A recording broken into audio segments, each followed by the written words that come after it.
ಡೈರೆಕ್ಟ್ರು, ಕನ್ನಡ ಇಂಡಸ್ಟ್ರಿಗೆ ಒಬ್ಬ ಒಳ್ಳೆ ಡೈರೆಕ್ಟ್ರು ಸಿಕ್ಕಿದ್ರು ಅಂತ ಒಂದು ಹೆಸರು ಬರುತ್ತೆ. ಸರ್ಗೆ ಸಿನಿಮಾನ ಮಾಡ್ತಾರೆ, ಅದು ಕೂಡ ಒಂದು ಒಳ್ಳೆ ಹೆಸರು ತಂದು ಕೊಡುತ್ತೆ. ಅದಾದಮೇಲೆ ಕೊನೆಯ ಚಿತ್ರ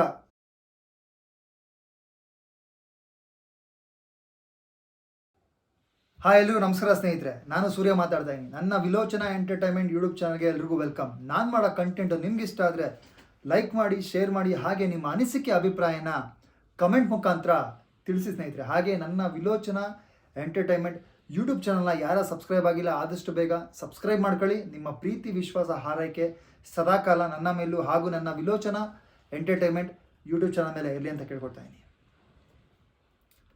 ಕೊರಿಯೋಗ್ರಾಫರ್ ಹರ್ಷ ಮಾಸ್ಟರ್, ನಿರ್ದೇಶಕ ಹರ್ಷ ಮಾಸ್ಟರ್, ನಟ ಹರ್ಷ.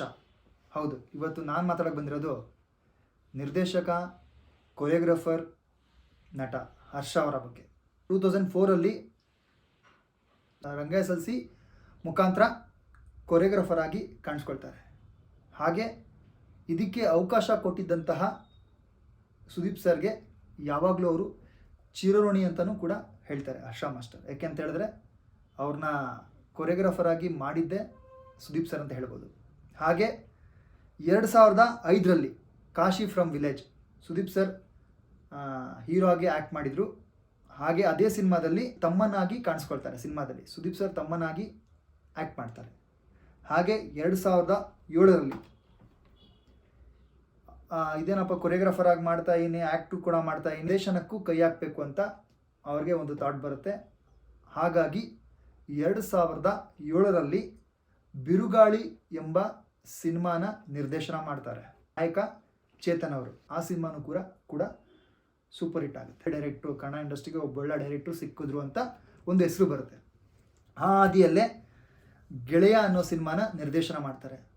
ಹಾಗೆ ಬಜರಂಗಿ, ಶಿವಣ್ಣನ ಬಜರಂಗಿ ಸಿನಿಮಾನ ನಿರ್ದೇಶನ ಮಾಡ್ತಾರೆ, ಸೂಪರ್ ಹಿಟ್ ಆಗುತ್ತೆ. ಹಾಗೆ ಅದೇ ಹಾದಿಲಿ ಬಜರಂಗಿ 2 ಮಾಡ್ತಾರೆ, ಅದು ಕೂಡ ಶಿವಣ್ಣಂಗೆ ಮಾಡ್ತಾರೆ, ಅದು ಕೂಡ ಸೂಪರ್ ಹಿಟ್ ಆಗುತ್ತೆ.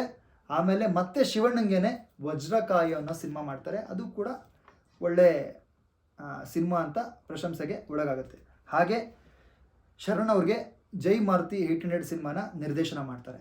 ಆಮೇಲೆ ಅಪ್ಪು ಸರ್ಗೆ ಅಂಜನಿ ಪುತ್ರ, ತಮಿಳ್ ಸಿನಿಮಾ ರೀಮೇಕ್ ಆಗಿರೋ ಸಿನಿಮಾ ಇದು ಅಂಜನಿ ಪುತ್ರ. ಒಬ್ಬ ಸ್ಟಾರ್ಗೆ ಅಂದರೆ ಅಪ್ಪು ಸರ್ಗೆ ಸಿನಿಮಾನ ಮಾಡ್ತಾರೆ, ಅದು ಕೂಡ ಒಂದು ಒಳ್ಳೆ ಹೆಸರು ತಂದು ಕೊಡುತ್ತೆ. ಅದಾದಮೇಲೆ ಕೊನೆಯ ಚಿತ್ರ, ಕನ್ನಡ ನೆಲದಲ್ಲಿ ಕೊನೆಯ ಚಿತ್ರ, ಹರ್ಷ ಮಾಸ್ಟರ್ ನಿರ್ದೇಶನ ಮಾಡಿರುವಂತಹ ಕೊನೆಯ ಸಿನಿಮಾ ವೇದ. ಗೀತಾ ಶಿವರಾಜ್ ಕುಮಾರ್ ಅವರು ನಿರ್ಮಾಣ ಮಾಡಿರ್ತಾರೆ. ಹಾಗೆ ಶಿವಣ್ಣ ಹೀರೋ ಆಗಿ ಕಾಣಿಸ್ಕೊಳ್ತಾರೆ. ವೇದ ಸಿನಿಮಾ ಹರ್ಷ ಮಾಸ್ಟರು ನಿರ್ದೇಶನ ಮಾಡಿರ್ತಾರೆ. ಸಿನಿಮಾ ಸೂಪರ್ ಹಿಟ್ ಆಗುತ್ತೆ, ಒಂದು ಒಳ್ಳೆ ಕಂಟೆಂಟ್ ಇರುವಂತಹ ಸಿನಿಮಾ ಅಂತಲೂ ಎಲ್ಲ ಕಡೆ ಹೇಳ್ತಾರೆ. ಸಿನಿಮಾ ಚೆನ್ನಾಗಾಗುತ್ತೆ, ಒಳ್ಳೆ ಕಲೆಕ್ಷನ್ ಆಗುತ್ತೆ, ಗೀತಕ್ಕ ಖುಷಿ ಪಡ್ತಾರೆ. ಹಾಗೆ ಕಲೆಕ್ಷನ್ ವೈಸು ಒಂದು ಒಳ್ಳೆ ಕಲೆಕ್ಷನ್ ಆಗುತ್ತೆ, ಎಲ್ಲ ಕಡೆ ಪಾಸಿಟಿವ್ ಮಾತಾಡ್ತಾರೆ ವೇದ ಸಿನಿಮಾ ಬಗ್ಗೆ. ಅದಾದಮೇಲೆ ಹರ್ಷ ಮಾಸ್ಟರು ಎಲ್ಲೂ ಕೂಡ ಕಾಣಿಸ್ಕೊಳ್ತಿಲ್ಲ. ಒಂದು 2-3 ಸಿನಿಮಾ ಕೊರಿಯೋಗ್ರಾಫರ್ ಆಗಿ ಕಾಣಿಸ್ಕೊಳ್ತಾರೆ, ಬಟ್ ನಿರ್ದೇಶನ ಎಲ್ಲೂ ಕೂಡ ಮಾಡೋದಿಲ್ಲ. ಇದೇನಪ್ಪ ಏನಾಯಿತು ಹರ್ಷ ಮಾಸ್ಟರ್ಗೆ, ಯಾಕೆ ನಿರ್ದೇಶನ ಮಾಡ್ತಿಲ್ಲ ಅಂತ ಗಾಂಧಿನಗರದಲ್ಲಿ ಮಾತುಗಳು ಶುರು ಆಗುತ್ತೆ. ಕಟ್ ಮಾಡಿದ್ರೆ ತೆಲುಗು ಇಂಡಸ್ಟ್ರಿಲಿ ಡೈರೆಕ್ಷನ್ ಮಾಡೋದಕ್ಕೆ ಹೋಗ್ತಾರೆ. ಗೋಪಿಚಂದ್, ಹೀರೋ ಹೆಸರು ಗೋಪಿಚಂದ್. ಭೀಮಾ ಅನ್ನೋ ಸಿನಿಮಾಗೆ ಹರ್ಷ ಮಾಸ್ಟರು ತೆಲುಗಲ್ಲಿ ನಿರ್ದೇಶನ ಮಾಡ್ತಾರೆ. ಗೋಪಿಚಂದ್ಗೆ ಆಂಧ್ರದಲ್ಲಿ ತೆಲುಗಲ್ಲಿ ಒಂದು ಒಳ್ಳೆ ಇಮೇಜ್ ಇದೆ, ಮಾಸ್ ಇರುವಂಥ ಒಂದು ಒಳ್ಳೆ ಇಮೇಜ್ ಇದೆ. ನಾನು ಕೂಡ ಅದನ್ನ ನೋಡಿದ್ದೀನಿ. ಹಾಗೆ ಅವ್ರಿಗೆ ಒಂದು ಫ್ಯಾನ್ ಬೇಸ್ ಕೂಡ ಇದೆ.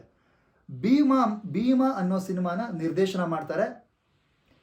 ಹೇಳ್ಕೊಳ್ಳೋಷ್ಟು ದೊಡ್ಡ ಸೂಪರ್ ಹಿಟ್ ಆಗಲ್ಲ, ಒಂದು 25-26 ಕೋಟಿ ಕಲೆಕ್ಷನ್ನ ಭೀಮಾ ಸಿನಿಮಾ ಗಳಿಸುತ್ತೆ. ಗೋಪಿಚಂದ್ ಅವ್ರಿಗೆ ಒಂದೊಳ್ಳೆ ಇಮೇಜ್ ಕೊಡುತ್ತೆ ಸಿನಿಮಾ. ಭೀಮಾ ಅನ್ನೋ ಸಿನಿಮಾ ಒಂದೊಳ್ಳೆ ಇಮೇಜ್ ಕೊಡುತ್ತೆ. ಬೇರೆ ಬೇರೆ ಶೇಡ್ಗಳಲ್ಲಿ ಕಾಣಿಸ್ಕೊಂಡಿದ್ರು ಗೋಪಿಚಂದ್ ಅವರು. ಈ ಸಿನಿಮಾದಲ್ಲಿ ಇನ್ನೂ ವಿಭಿನ್ನವಾಗಿ ಕಾಣಿಸ್ಕೊಳ್ತಾರೆ. ಫ್ಯಾನ್ಸ್ ಮಾಸ್ ಆಡಿಯನ್ಸ್ ಇದ್ದಾರೆ, ಬಟ್ ಇದರಲ್ಲಿ ಎಕ್ಸ್ಟ್ರೀಮ್ ಲೆವೆಲ್ ಮಾಸ್ ಆಡಿಯನ್ಸ್ ಹುಡ್ಕೊತಾರೆ ಗೋಪಿಚಂದ್ಗೆ, ಬಿಕಾಸ್ ಆಫ್ ಹರ್ಷ ಮಾಸ್ಟರ್, ನಿರ್ದೇಶಕ ಹರ್ಷ ಅವ್ರ ಕಡೆಯಿಂದ ಇನ್ನೊಂದು ಸ್ವಲ್ಪ ಫ್ಯಾನ್ ಬೇಸ್ ಜಾಸ್ತಿ ಆಗುತ್ತೆ ಗೋಪಿಚಂದ್ಗೆ, ಅದನ್ನು ಒಪ್ಕೊಳ್ಳೇಬೇಕು. ಅದಾದಮೇಲೆ ವಾಪಸ್ ಕನ್ನಡಕ್ಕೆ ಬರ್ತಾರಾ, ಕನ್ನಡದಲ್ಲಿ ನಿರ್ದೇಶನ ಮಾಡ್ತಾರಾ, ಶಿವಣ್ಣಂಗೆ ಮಾಡ್ತಾರಾ, ವೇದ 2 ಮಾಡ್ತಾರಾ, ಇಲ್ಲ ಹೊಸ ಹೀರೋನ್ ಇಟ್ಕೊಂಡು ಸಿನಿಮಾ ಮಾಡ್ತಾರಾ ಅಂತ ಗಾಂಧಿನಗರದಲ್ಲಿ ಮಾತುಗಳು ಓಡಾಡ್ತಿತ್ತು. ಬಾಲಿವುಡ್ಡಲ್ಲಿ ನಮ್ಮ ನೆಲದ ನಟ, ಕೊರಿಯೋಗ್ರಫರ್, ನಿರ್ದೇಶಕ ಹರ್ಷ ಮಾಸ್ಟರ್ ಬಾಲಿವುಡ್ ಹೀರೋಗೆ ಆ್ಯಕ್ಷನ್ ಕಟ್ ಪ್ರೌಡ್ ಫೀಲ್ ಆಗುತ್ತೆ. ಯಾಕೆಂತ ಹೇಳಿದ್ರೆ ನಮ್ಮ ನೆಲದ ನಿರ್ದೇಶಕರು ಹರ್ಷ ಅವರು. ಆ ಸಿನಿಮಾ ಯಾವುದು? ಹೌದು, ಟೈಗರ್ ಶ್ರಾಫ್. ಈ ವ್ಯಕ್ತಿ ಹೆಸರು ಎಲ್ಲರೂ ಕೇಳಿರ್ತೀರ. ಯಾಕೆಂತ ಹೇಳಿದ್ರೆ ಒಂದು ಸೂಪರ್ ಸ್ಟಾರ್ ಅಂತ ಹೇಳ್ಬೋದು, ಬಾಲಿವುಡಲ್ಲಿ ಸೂಪರ್ ಸ್ಟಾರ್ ಅಂತಲೇ ಹೇಳ್ಬೋದು. ಟೈಗರ್ ಶ್ರಾಫ್ ಅವ್ರಿಗೆ ಹರ್ಷ ಮಾಸ್ಟರ್ ನಿರ್ದೇಶನ ಮಾಡ್ತಾ ಇದ್ದಾರೆ. ಹೌದು, ಸಿನಿಮಾ ಹೆಸರು ಬಾಗಿ 4. ಹೌದು, ಈ ಸಿನಿಮಾದ ಪೋಸ್ಟರ್ ಮೊನ್ನೆ ಅಷ್ಟೇ ರಿಲೀಸ್ ಮಾಡಿದ್ರು. ಒಂದು ಪ್ರಾಮಿಸಿಂಗ್ ಆಗಿತ್ತು ಪೋಸ್ಟರು. ತುಂಬ ಒಂದು ರಗಡ್ ಮಾಸ್ ಎಂಟರ್ಟೈನ್ಮೆಂಟ್ ಅಂತ ಹೇಳ್ಬೋದು. ಪೋಸ್ಟರಲ್ಲೇ ಗೊತ್ತಾಗುತ್ತೆ ಇದು complete out and out mass cinema ಅಂತ. ಬಾಗಿ 1, ಬಾಗಿ 2, ಬಾಗಿ 3 ಮೂರು ಕೂಡ ಪಾರ್ಟ್ 1, ಪಾರ್ಟ್ 2, ಪಾರ್ಟ್ 3 ಆಗಿತ್ತು. ಈಗ ಬಾಗಿ 4ಗೆ ನಿರ್ದೇಶನ ಮಾಡೋಕ್ಕೆ ಹೊರಟಿರೋದು ಹರ್ಷ. ನಮ್ಮ ನೆಲದ ನಿರ್ದೇಶಕರು ಅಲ್ಲೋಗಿ ಸಿನಿಮಾ ಮಾಡ್ತಿರೋದು ನಮಗೊಂದು ಖುಷಿ ಕೊಡುತ್ತೆ, ಒಂದು ಪ್ರೌಡ್ ಫೀಲ್ ಆಗುತ್ತೆ. ಇದಕ್ಕೆ ಎಲ್ಲರೂ ಸಪೋರ್ಟ್ ಮಾಡಲೇಬೇಕು. ಹಾಗೆ ನಿಮಗೆ ಬಾಗಿ 1 ಕಲೆಕ್ಷನ್ ನೋಡೋದಾದರೆ, ಆಗ ರಿಲೀಸ್ ಆಗಿದ್ದು ಬಾಗಿ 1 100.27 ಕೋಟಿ ಕಲೆಕ್ಷನ್ ಆಗಿತ್ತು. ಬಾಗಿ 2 200.54 ಕೋಟಿ ಕಲೆಕ್ಷನ್ ಗಳಿಸಿತ್ತು. ಹಾಗೆ ಬಾಗಿ 3 100.37 ಕೋಟಿ ಕಲೆಕ್ಷನ್ ಆಗಿತ್ತು. ನಿಮ್ಮ ಬಾಗಿ 1 ಬಾಗಿ 2 ಕಂಪೇರ್ ಮಾಡಿದ್ರೆ ಬಾಗಿ 3 ಅಷ್ಟು ಸಿನಿಮಾ ಅಷ್ಟು ಮಟ್ಟಕ್ಕೆ ಹೋಗಲಿಲ್ಲ. ಒಂದು ಅಂದರೆ ನೀವೇ ಲೆಕ್ಕ ಹಾಕೊಳ್ಳಿ, 100.37 ಕೋಟಿ ಕಲೆಕ್ಷನ್ ಆಗಿತ್ತು ಬಾಗಿ 3.